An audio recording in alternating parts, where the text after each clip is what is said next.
Out of the 535 members of Congress, 99.66% pretty much behaved themselves on Tuesday. They attended hearings, answered constituent inquiries, kept their hands to themselves.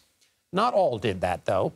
In the Senate, Republican Markwayne Mullin of Oklahoma challenged the Teamsters president to a fight. He objected to a 5-month-old tweet in which the labor leader characterized the senator's behavior in previous hearings as a, quote, tough guy act for show. In the House, Speaker Johnson said it's a pressure cooker. It is. He was able to pass a bill Tuesday to keep the government funded, but did it with Democratic help, a move that caused his predecessor his job.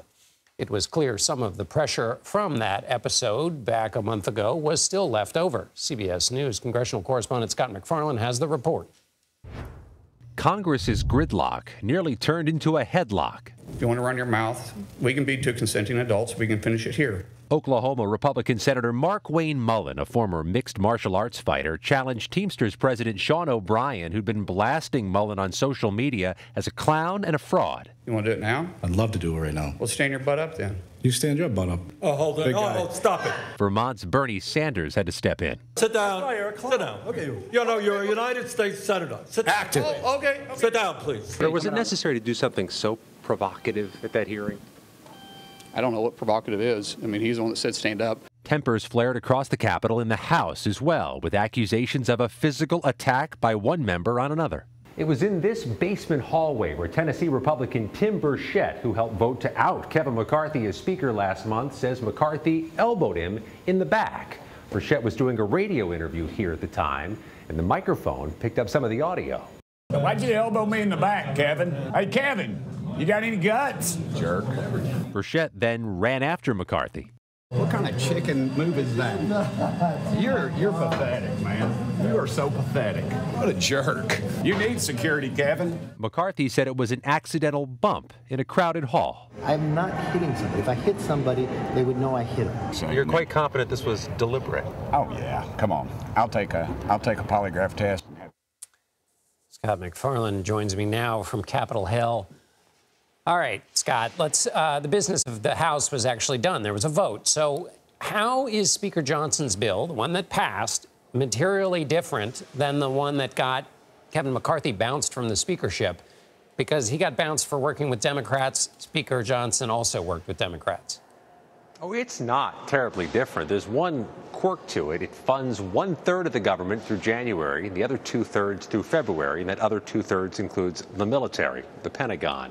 So there's two different bites at the apple members will have to do the things they want to do with spending bills. It's very similar to what Kevin McCarthy did. He did it without that quirk. But there's one dynamic that you saw play out in that report. There is clearly a fatigue among members of Congress. They've been here for 10 straight weeks. That's a lot of weeks in a row.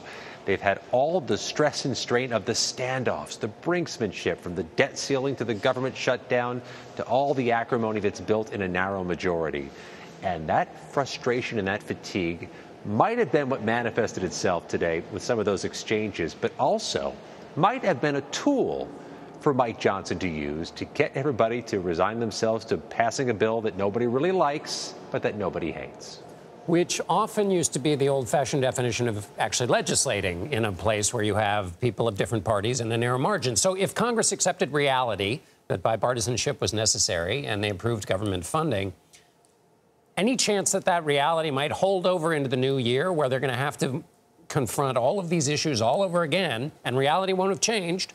Any chance that that might actually affect the negotiations on those funding bills that they've just continued but are still going to have to be figured out?